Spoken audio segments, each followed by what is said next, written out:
Do you ever find yourself scrolling through Revzilla or Cycle Gear or Amazon, wherever you buy your motorcycle stuff, and you see a part, or a piece of technology in this case, and you wonder, what the hell is that for? Well, the company that makes this, INNOVV, reached out to me and they were like, would you like to try our motorcycle blind spot monitor? The main question I had was, why should I install this on a motorcycle to look at my blind spot when I can just do... So today what we're gonna do is we're actually going to install this on the Ducati and we're gonna see if this thing is actually worth your money.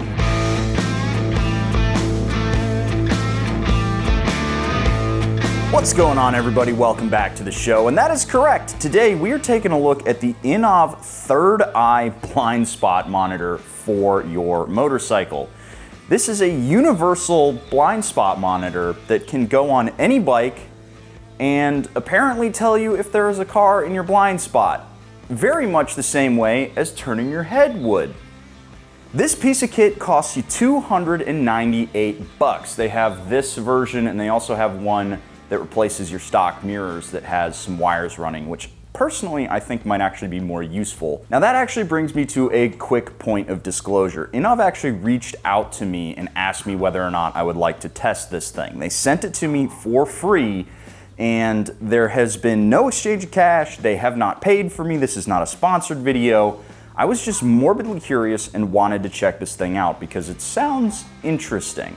It's also worth pointing out they do not get to see this video before it goes live, so they might be a bit pissed if I find out that I don't like it. Also, to further eliminate any kind of bias, I'm actually not going to keep this. I'm going to give it away to a member on the Discord server. I told you guys, I told you I was going to get to this. I promised I was going to give it away. I always keep my promises. Just might take me a little bit longer to do it, apparently. If you would like to participate in future product reviews and giveaways and potentially get yourself some cool piece of kit, or maybe not, maybe you won't, maybe we're gonna find out this is useless and you won't want it and this is a terrible pitch. But anyway, if you'd like to participate in this, fund some gear reviews and that sort of thing, all of the information is down in the description below. Now let's figure out how to install this thing on the Ducati and then take it out for a ride and see if it actually does anything. So installing something like this takes a little bit of thinking. The sensor off the back of the bike wants to be looking backwards at roughly a 10-degree downward angle, and you don't want to have mud and road debris hitting the sensor. Luckily, the Ducati's luggage rack has the perfect central screw hole that holds it over the license plate. If you don't compulsively hoard bolts and nuts from previous projects, you might need to take a run to the auto parts shop to find one because the mounting hardware that comes with this kit isn't the best. Since I am reviewing this, a tip to the folks at INNOVV would be to include different lengths of bolts for different kinds of bikes. But speaking of the auto parts store, well, this wouldn't be universal installation if I didn't have to go do something to it to make it work. So what I need to do is I actually need to go to the auto parts store and get some ring terminals that I can put on here so I can tie it to my battery. I'm not entirely sure if it's going to turn off with the ignition or what. That's something that it can do because I know my quad lock guide does that, my quad lock charger. I'm hoping this is the same way.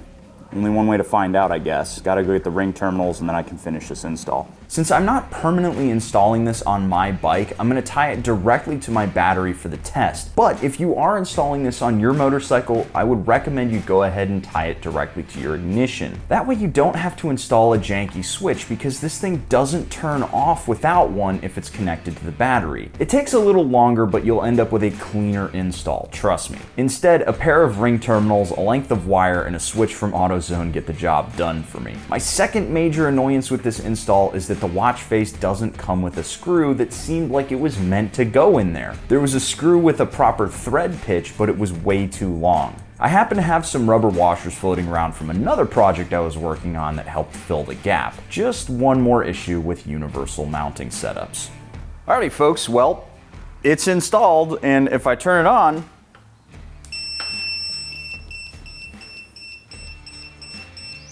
it beeps, so I guess that means it's working. I looked through the instruction manual and I didn't hear anything about a series of beeps and blinking lights, so my guess is that's not a troubleshooting issue. Overall, I'm gonna go ahead and give the install like, I don't know, a 1.5 on the beard scale of difficulty. It's not difficult, you just need to think about it a little bit. It would be better if I tied it to the ignition as opposed to the battery, so that I wouldn't have to wire in an independent switch so that I'm not draining my battery. It's supposed to be one of those things where, you know, you tie it to a circuit that turns off. The only one that does that really is your ignition. So if you turn the ignition on your motorcycle, then the thing turns off. Unfortunately, that would require actually getting into my ignition circuit, and I have no desire to do that for this. So we're just gonna have to roll with a goofy looking switch hanging off the bike. But now it's time to go see if this thing works.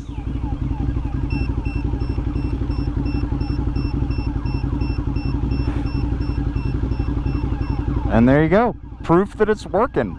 Okie dokie, pokies. We're out here on the road running some errands, and I've been goofing around with the INNOVV. There it goes again. See, it's reading who's coming over my shoulder. I've been goofing around with this thing for the last about an hour and a half, actually, trying to really get a good sense for how it works. And I gotta say, so far, the process is pretty darn intuitive, actually. It really doesn't require a lot from you in terms of brain power. It's basically just remember to turn the thing on, and then you're good to go. When you're passing somebody, it doesn't really do anything, which is good. I don't want it to be thinking when I'm gearing up to pass somebody. I don't want to get an alarm being like, oh, you are passing somebody. I know I'm passing somebody, and that is a good thing. If a vehicle's going away from you, it doesn't make any noise, and I can prove that.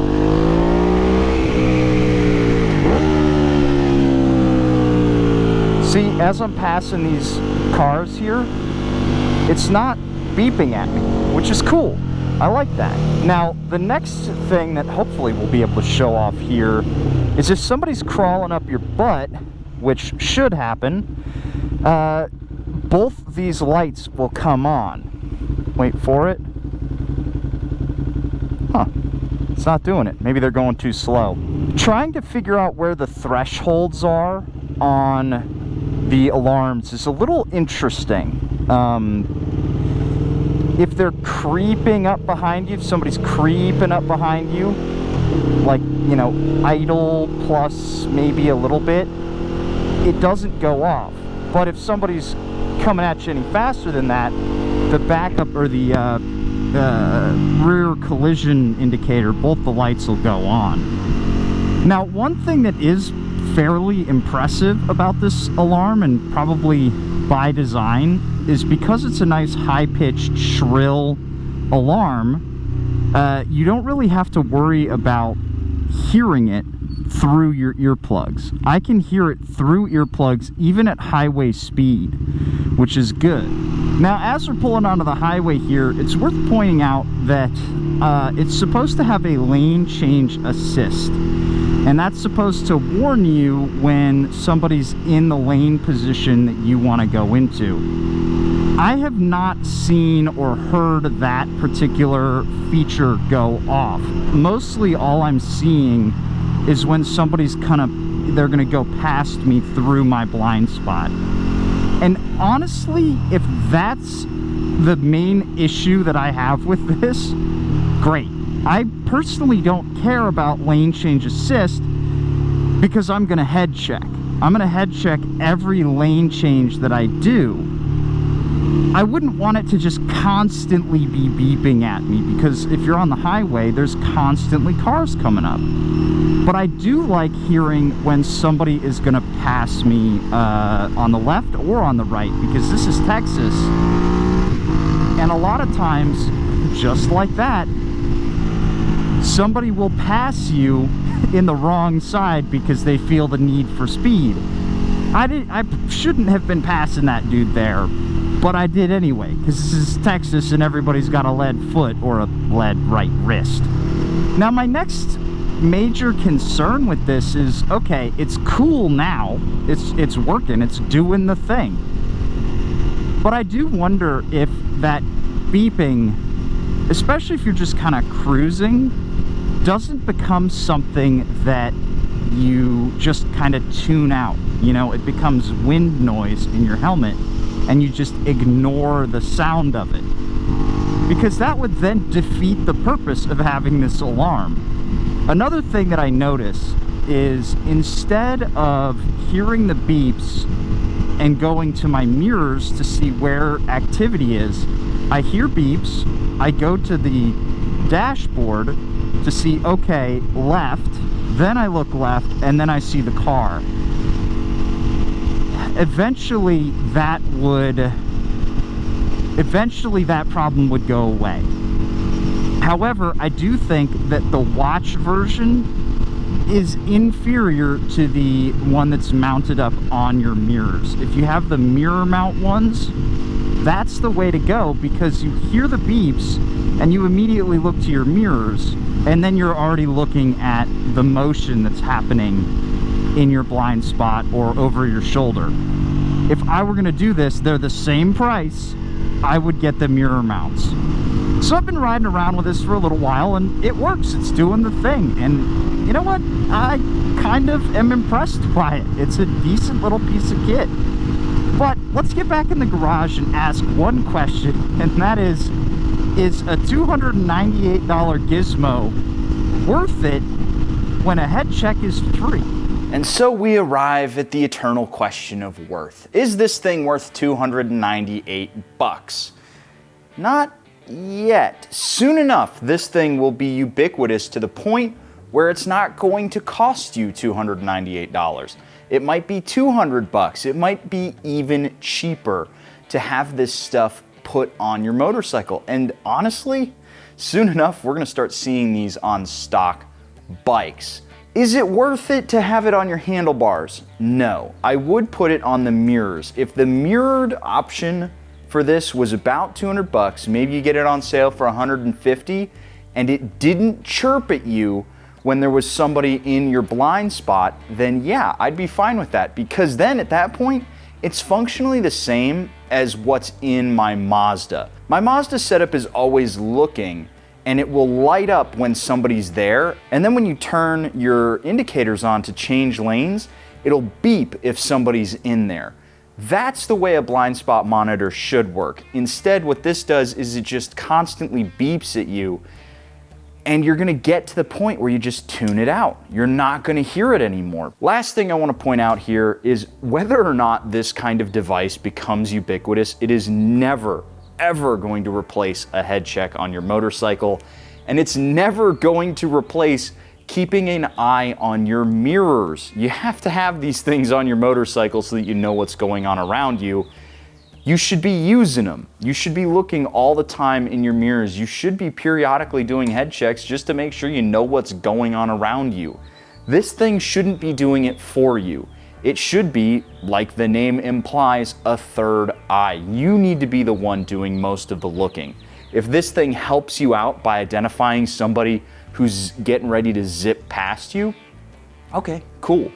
But for the most part, I'd still just, use my head and save myself 300 bucks. A big shout out to INNOVV for sending me this thing. Again, they did not get to see this video before it went live. They're seeing it at the same time you guys are.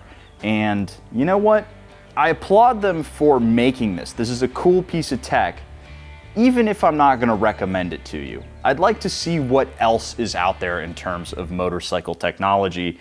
And if you wanna be a part of that and potentially win some of it, click that link down in the description below, help support the channel. And with that, guys, I'm gonna call it a day, and I'll catch you guys in the next one. See you later.